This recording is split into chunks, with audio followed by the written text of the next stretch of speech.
Assalamualaikum warahmatullahi wabarakatuh. Baiklah, pada hari ini kita akan masuk materi rehabilitasi dari mata kuliah patologi rehabilitasi sosial. Untuk rehabilitasi dulu harus diketahui dulu artinya. Arti dari rehabilitasi adalah pemulihan kepada kedudukan atau keadaan nama baik yang dahulu atau semula, atau perbaikan anggota tubuh yang cacat dan sebagainya atas individu supaya menjadi manusia yang berguna dan memiliki tempat di masyarakat.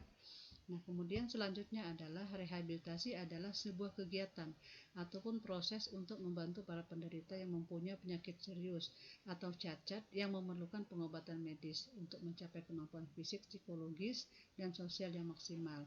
Atau juga rehabilitasi adalah suatu program yang dijalankan yang berguna untuk membantu memulihkan orang yang memiliki penyakit kronis baik dari fisik ataupun psikologisnya. Langsung saja kita ke pengertian rehabilitasi sosial. Nah, kalau pengertian rehabilitasi sosial adalah pemulihan kembali individu yang mengalami permasalahan sosial supaya kembali seperti semula. Nah, upaya yang ditujukan untuk mengintegrasikan kembali seseorang ke dalam kehidupan masyarakat dengan cara membantu penyesuaian diri dengan keluarga, masyarakat, dan pekerjaan. Ya. Kemudian selanjutnya, tujuannya apa? Nah, pasti ada tujuannya. Tujuan rehabilitasi sosial adalah memulihkan kembali rasa harga diri, percaya diri, kesadaran, serta tanggung jawab terhadap masa depan diri, keluarga maupun masyarakat atau lingkungan sosialnya. Memulihkan kembali kemauan dan kemampuan untuk dapat melaksanakan fungsi sosial secara wajar. Selanjutnya, fungsi rehabilitasi sendiri, pelaksanaan kebijakan teknis. Nah, kan berbeda ya. Kalau tadi tujuan rehabilitasi sosial, sedangkan sekarang fungsinya apa? Fungsinya adalah pelaksanaan kebijakan teknis, penyelenggaraan rehabilitasi sosial bagi balita, anak, dan lanjut usia terlantar, serta rehabilitasi sosial bagi anak nakal, korban nafsa, penyandang cacat, dan tunas sosial. Kemudian penyusunan pedoman penyelenggaraan rehabilitasi sosial bagi balita, korban nafsa, penyandang cacat, dan tunas sosial. Selanjutnya, fungsi selanjutnya adalah pemberian bimbingan teknis, penyelenggaraan rehabilitasi sosial bagi balita, anak, dan lanjut usia terlantar, serta rehabilitasi sosial bagi anak nakal, korban nafsa, penyandang cacat, dan tunas sosial. Nah, selanjutnya adalah pelaksanaan koordinasi teknis, kemudian pengawasan penyelenggaraan rehabilitasi sosial bagi anak. Selanjutnya, model pelayanan rehabilitasi sosial. Nah, untuk model pelayanan rehabilitasi sosial ini dikembalikan ke jenis pelayanan seperti apa. Maka di sini ada beberapa model pelayanan. Yang pertama, Institutional Based Rehabilitation atau IBR. Itu suatu sistem pelayanan rehabilitasi sosial dengan menempatkan penyandang masalah dalam suatu institusi tertentu. Nah, sedangkan yang kedua adalah Extra Institutional Based Rehabilitation, suatu pelayanan dengan menempatkan penyandang masalah pada keluarga dan masyarakat. Selanjutnya, yang ketiga yaitu Community Based Rehabilitation atau CBR, suatu model tindakan yang dilakukan pada tingkat masyarakat dengan membangkitkan kesadaran masyarakat dengan menggunakan sumber daya dan potensi yang dimiliki.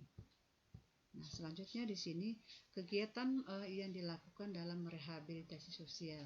Jadi salah ya kalau misalkan di dalam rehabilitasi sosial itu tidak ada kegiatannya. Maka kegiatannya di sini adalah yang pertama pencegahan, yaitu mencegah timbulnya masalah sosial, baik masalah datang dari diri klien itu sendiri maupun masalah yang datang dari lingkungan klien. Selanjutnya, selain pencegahan tadi, rehabilitasi yaitu diberikan melalui bimbingan sosial dan pembinaan mental, bimbingan keterampilan. Kemudian ada rasionalisasi, yaitu segala upaya bertujuan untuk menyiapkan klien agar mampu berintegrasi dalam kehidupan masyarakat.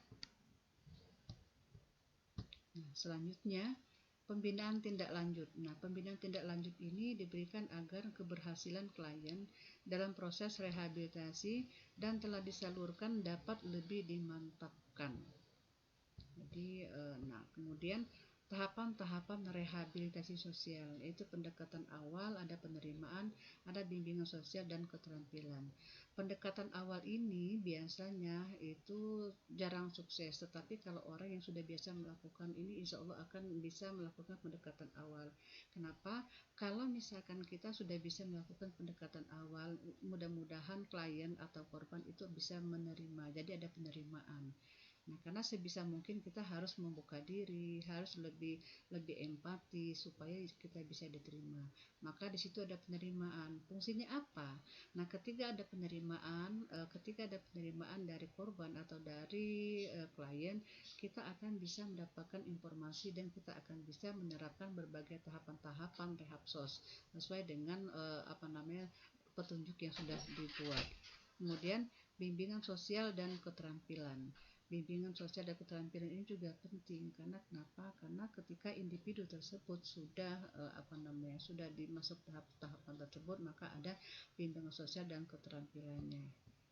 Kemudian tahap-tahap rehab selanjutnya ada tahap resosialisasi, ada tahap pembinaan lanjut. Nah, pendekatan awal ini adalah hal-hal yang harus dilakukan ya. Ketika melakukan pendekatan awal ada orientasi dan konsultasi, kemudian ada identifikasi dan ada motivasi. Ketika orientasi dan konsultasi di sini untuk mendapatkan dukungan dan kemudahan. Nah, kegiatannya biasanya lebih kepada pendataan, pengajuan rencana program. Ini mau diapakan nih, mau seperti apa nih, apa yang perlu dibantu nih dan sebagainya. Kemudian sambil petugas konselor itu melakukan observasi. Nah, tujuannya kemudian adalah dilakukan identifikasi. Identifikasi ini untuk mengenal dan memahami masalah calon klien. Artinya, kalau tidak diidentifikasi, maka kita tidak akan mengetahui apa sih masalah yang dihadapi oleh klien kita, atau masalah apa sih yang dihadapi oleh orang yang datang ke kita memohon bantuan kita. Maka kegiatannya adalah pencatatan nama, umur, jenis kelamin, pengelompokan, permasalahan. Nah, di sini pasti ada motivasi ketika di pendekatan awal. Tujuan dari motivasi adalah menumbuhkan kesadaran calon klien dan keluarga untuk mendapatkan pelayanan. Jadi memberi motivasi. Jadi di sini jangan sampai ketika mereka sudah datang ke kita, setelah bertemu dengan kita malah pergi, tidak mau kembali lagi. Karena kenapa? Di situ tidak ada motivasi dari kita, bahwa motivasi ini penting untuk mendorong mereka supaya semangat untuk melanjutkan konselingnya, supaya lebih rehabilitasinya, supaya lebih mendapatkan pemulihan psikologisnya. Sebetulnya seperti itu. Nah, kalau misalkan di pendekatan awal tidak bisa dilakukan, maka klien tidak akan datang lagi untuk melanjutkan rehabilitasinya. Nah, kemudian penerimaan ini sangat penting. Di sini ada registrasi. Registrasi ini tujuannya untuk mendapatkan data informasi calon klien secara objektif. Karena ketika ada penerimaan di sini ini penting, ada pengecekan syarat, pemberian nomor induk, penetapan asrama kalau misalkan harus diasramakan. Tapi kalau misalkan rehab secara berulang, artikan pulang kemudian datang, itu bisa juga dilakukan. Nah, di dalam penerimaan ini ada pengungkapan dan pemahaman masalah. Nah, di sini atau ada asesmen. Jadi memahami kondisi objektif klien, minat, bakat. Nah, di sini ditanyakan, jadi apa sih yang menjadi kebutuhannya, apa yang menjadi kendalanya. Kemudian ketika misalkan dari hasil observasi, dari hasil konseling, tidak semua didapatkan datanya, maka perlu dilakukan dengan menggunakan alat tes. Ini bagi psikolog ya terutama. Ini penting. Nah, kemudian setelah itu penempatan dalam program. Nah, setelah sudah dilakukan asesmen, ada observasi, ada konseling, maka di sini akan penempatan dalam program. Masuk program mana individu tersebut di dalam rehabilitasi sosialnya. Kemudian bimbingan sosial dan keterampilan. Bimbingan sosial dan keterampilan penting. Nah, selanjutnya adalah bimbingan sosial dan keterampilan. Bimbingan sosialnya bertujuan membina kesadaran dan tanggung jawab sosial dan penyesuaian diri. Kemudian kegiatannya di sini biasanya bimbingan sosial perorangan dan bisa juga kelompok.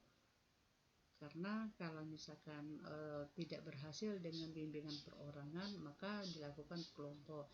Kemudian ketika kelompok juga tidak bisa, perlu dengan ke masyarakat ya, dan pembinaan hubungan orang tua dan klien juga perlu dilaksanakan. Nah, kemudian lanjutan dari bimbingan sosial dan keterampilan itu bimbing keterampilan kerja. Tujuannya adalah apa? Klien memiliki keterampilan kerja dan usaha, jangan sampai mereka tidak mempunyai. Kemudian kegiatannya adalah menciptakan suasana kerja dan latihan keterampilan. Nah, tahap 4 yaitu tahap resosialisasi. Di sini ada bimbingan, kemudian ada bimbingan kesiapan hidup bermasyarakat, ada bimbingan bantuan stimulan. Nah, bimbingan kesiapan hidup bermasyarakat ini untuk menumbuhkan kemampuan untuk berintegrasi dengan masyarakat, sehingga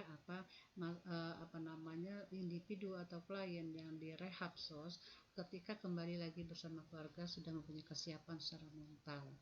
Kemudian bimbingan bantuan stimulan memberikan peralatan penyiapan bantuan stimulan, artinya bimbingan bantuan kita memberikan stimulasi apa nih, menggunakan apa nih untuk melakukan apa, sehingga di situ akan paham. Nah, baik, selanjutnya tahap resosialisasi, itu penyaluran. Tujuannya adalah menempatkan klien pada bidang usaha kerja. Artinya ketika mereka pada saat dilakukan asesmen, pada saat dilakukan rehabilitasi sosial, maka di situ ada nampak bahwa anak tersebut mempunyai bakat di bidang apa, mempunyai keahlian di bidang apa. Maka di sini ada istilah penyaluran, supaya ketika selesai rehabilitasi sosialnya, maka anak sudah mempunyai suatu pekerjaan, mempunyai suatu kesibukan yang akan dapat membantu pemulihan secara cepat. Tujuannya di sini menempatkan klien pada bidang usaha kerja. Nah, kemudian kegiatannya harus melakukan persiapan administrasi, kontak dengan keluarga, kontak dengan dunia kerja. Artinya dari pihak yang mempunyai program rehabilitasi sosial di sini persiapkan administrasinya seperti apa. Tambah lagi harus di sini kontak dengan keluarga. Karena kenapa?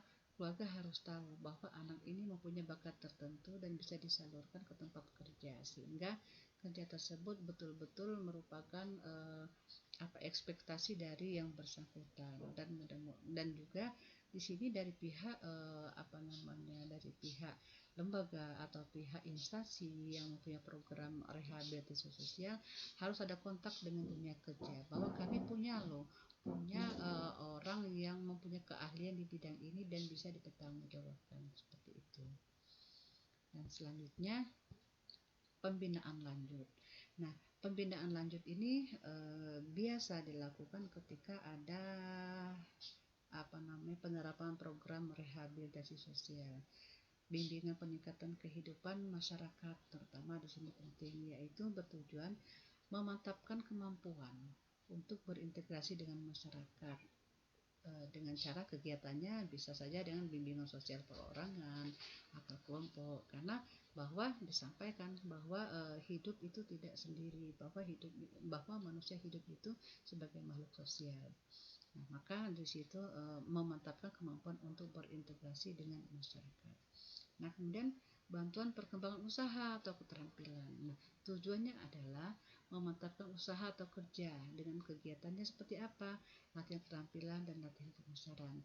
Maka misalkan di lapas lembaga kemasyarakatan misalkan, atau di LPKA Masgar atau mana itu kan, mereka biasanya ada pendidikan latihan keterampilan dari bermacam-macam. Misal mereka mempunyai keterampilan di bidang menjahit, mereka difasilitasi. Misalkan anak-anak, misalkan LPKA Masgar, ketika program rehab sos berjalan, mereka dilihat mempunyai kemampuan bermain musik, maka dibuat suatu grup musik situ kan. Misalkan mereka punya kemampuan di bidang suling, misalkan ada yang drum, ada yang vokal, sehingga dibentuklah grup band di situ. Atau misalkan seperti di lapas wanita, bahwa mereka dilihat mempunyai keahlian dalam bidang tari. Nah, artinya mereka diseleksi, ada berapa orang yang mempunyai kemampuan menari. Maka ketika ada kegiatan, ada tamu dari kementerian atau dari tamu dari manapun yang mengharuskan ada tari, maka pihak lapas perempuan itu tidak akan mencari dari mana-mana, tetapi tetap mereka yang pun dipanggil lagi untuk untuk menyajikan tarian yang mereka yang mereka miliki. Nah, itu adalah sebagian dari pembinaan lanjut dari rehabilitasi sosial tersebut. Baik, terima kasih. Mungkin itu saja materi hari ini tentang rehabilitasi sosial. Mudah-mudahan bermanfaat dan semoga kita sehat selalu. Dalam kondisi seperti ini, sehat adalah hal yang mahal, hal yang susah untuk kita dapatkan. Maka kita selalu berharap mudah-mudahan selalu dalam keadaan sehat walafiat. Terima kasih. Saya akhiri. Wassalamualaikum warahmatullahi wabarakatuh.